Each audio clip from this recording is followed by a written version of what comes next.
Salam saudara-saudaraku yang diberkati oleh Tuhan Yesus Kristus. Saya dengan Pendeta Pangeran Dwi Moger Huta Gaul.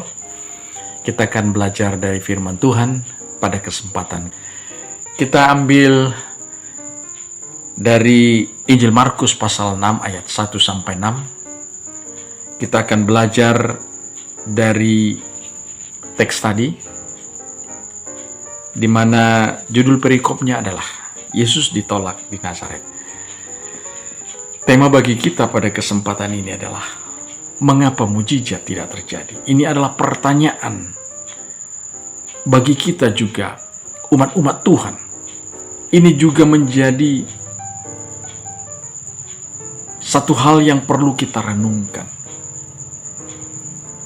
Tadi di awal dari pasal 6, di ayat yang pertama, ayat kedua, di sana dikatakan Yesus mengajar di sinagog,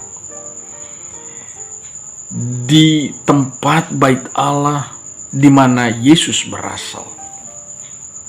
Dan sebelumnya kitab Injil Markus itu juga menjelaskan bagaimana Yesus melakukan mujizat demi mujizat, mengusir setan dari orang gerasa, kemudian menyembuhkan seorang perempuan yang mengalami pendarahan. Bahkan juga kita tahu sebelumnya juga bagaimana Yesus meredakan angin ribut. Tetapi pada saat Yesus datang ke kota Nazaret, ayat 5 tadi mencatat, di sana dikatakan, ia tidak dapat mengadakan satu mujizat pun di sana. Ini permasalahannya,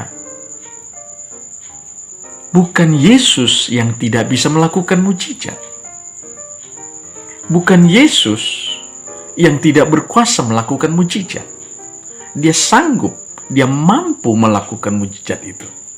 Tapi pertanyaannya, mengapa tidak terjadi mujizat di Nazaret? Di ayat yang terakhir tadi, dari teks yang kita baca tadi, Yesus berkata, ia heran dengan ketidakpercayaan mereka. Nah, saudara-saudariku yang dikasihi Tuhan Yesus, ini seringkali juga sedang terjadi di tengah umat-umat Tuhan di zaman kekinian. Mungkin banyak orang-orang percaya, rajin melakukan ibadah, kemudian gemar untuk mendengarkan firman Tuhan. Sama seperti apa yang terjadi di kota Nazaret. Mereka mendengarkan pengajaran Yesus di bait Allah. Dan Alkitab mencatat, mereka takjub akan pengajaran Yesus. Tapi pertanyaannya, bagaimana mungkin tidak bisa terjadi mujizat di sana? Apa penyebabnya? Ini yang perlu kita gali. Nah, untuk memahami ini, kita perlu tahu bagaimana di awal dikatakan tadi, bahwa mereka takjub. Nah, untuk memahami lebih dalam makna takjub dari kitab Injil Markus yang kita baca ini, kita mau ambil perbandingan untuk mendapatkan makna yang lebih dalam dari kitab, yaitu New King James Version. Di dalam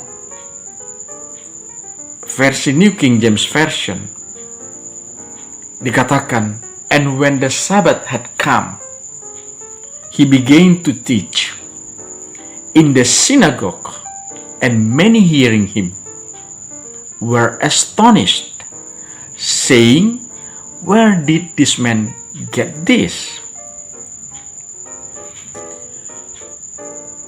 Where did this man get these things? And what wisdom is this which is given to him, that such mighty works are performed by his hands?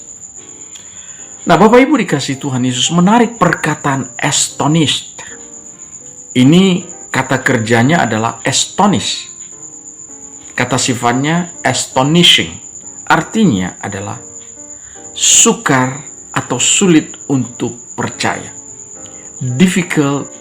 Nah, Bapak Ibu dikasih Tuhan Yesus Kristus, apakah karena perkataan Yesus firman Allah yang begitu keras menemplak saya, menemplak saudara, menemplak kita, sehingga kita mulai kecewa kepada Yesus?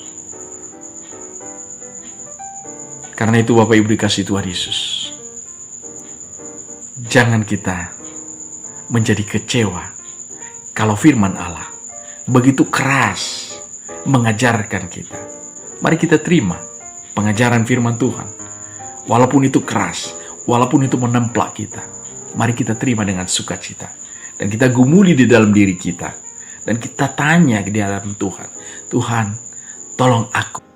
Karena dengan demikian, kita mulai melatih diri kita untuk mengizinkan firman Tuhan berdaulat sepenuhnya, mengambil alih kehidupan kita, dan merubah pikiran kita, sehingga mujizat pun terjadi dalam kehidupan orang-orang percaya, dalam kehidupan Bapak Ibu dikasih Tuhan, dalam kehidupan saya. Tuhan Yesus memberkati kita semua.